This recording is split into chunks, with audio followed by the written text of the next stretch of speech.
Have you ever wondered what it would be like to live in a dark, misty world?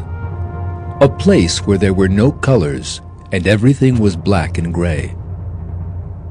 Such a life would certainly be a great torment for human beings.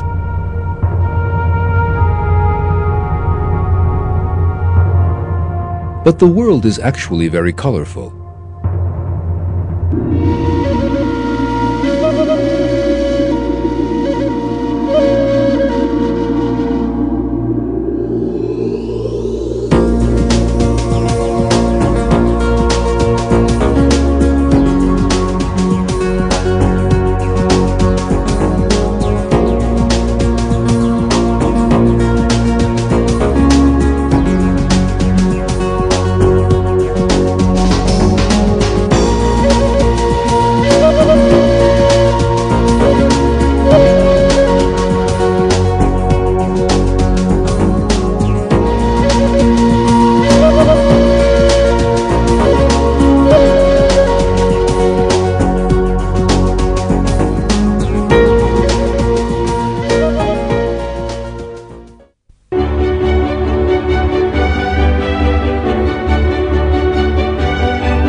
In this film, we will be looking at one of the greatest blessings that Allah has created for human beings, and His artistry of color in the world. Allah's artistry in color. All parts of the world have been created in harmony and decorated with beautiful flowers. Green forests, blue lakes, majestic mountains, and boundless oceans.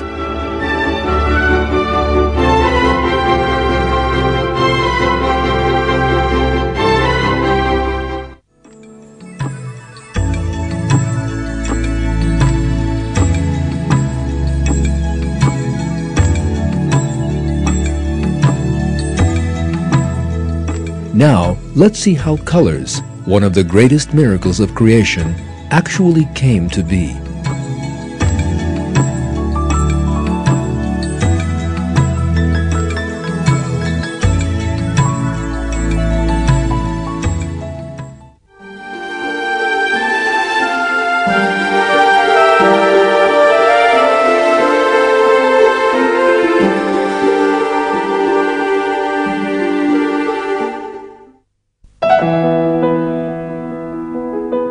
For colors to come into being, the first precondition is light, and the only light that reaches the earth comes from the sun. In the Quran, Allah draws our attention to the sun and its light in these words: "By the sun and its morning brightness." When we examine the sun's light, we see that it, like everything else in the universe, is created in a very delicate balance so as to make human life possible. The stars and other sources of light in the universe emit various light rays that can be classed according to the length and frequency of their waves. The full range of radiation waves in the universe, known as the electromagnetic spectrum, have a width where the longest wavelength is 10 to the power of 25 times larger than the shortest. The electromagnetic energy radiated by our sun is restricted to a very narrow section of this spectrum. 70% of the sun's radiation has wavelengths between 0.3 and 1.50 microns. In order to see what a huge number the range of the electromagnetic spectrum is, you have to put 25 zeros after the 1. This number is beyond the ability of human beings to imagine. And that is how many different kinds of light there are in the universe. Within so many kinds of light, there is only one minuscule band of wavelengths that allows human beings to survive and see colors. And the wavelengths of the rays emitted by the sun lie within this narrow interval. This fact proves that Allah has created the world, human beings, colors, and the sun in a particular harmony. In one verse of the Quran, Allah commands, "He has made the sun and moon subservient, each one running until a specified time. That is Allah, your Lord."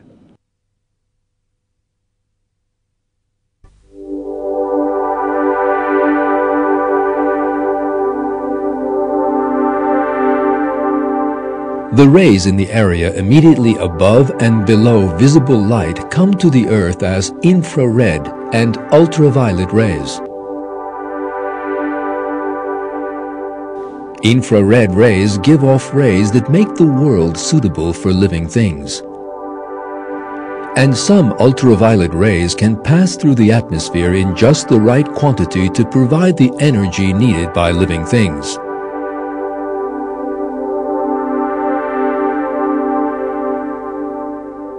Some of the sun's rays are dangerous for living things. To neutralize this danger, our world is surrounded by an immense filter. This filter is the atmosphere. The atmosphere can be regarded as indispensable for the survival of living things.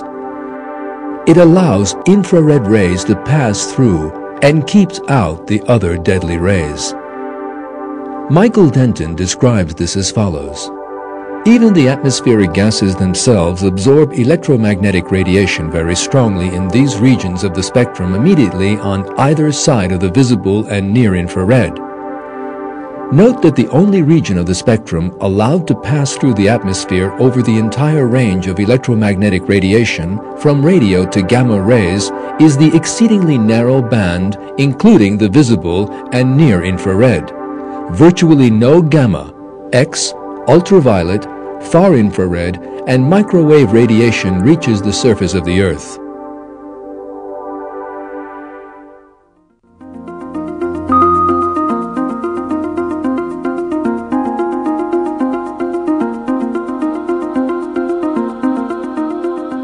Light reaches the Earth after passing through the atmosphere at an incredible speed of 300,000 kilometers a second.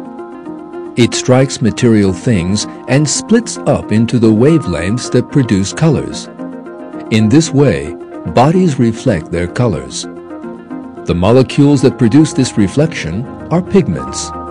For example, the color of a green apple is related to the pigment molecules that constitute the apple. Only green is reflected from among the rays that strike these pigments, since the pigments absorb the other colors. Since the green light is reflected, we see the apple as green. After this stage, the rays reflected by objects must reach our eyes in order to be perceived as color.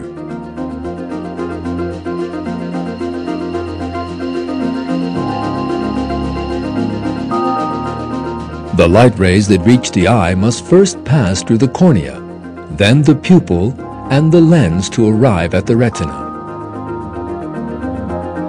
The perception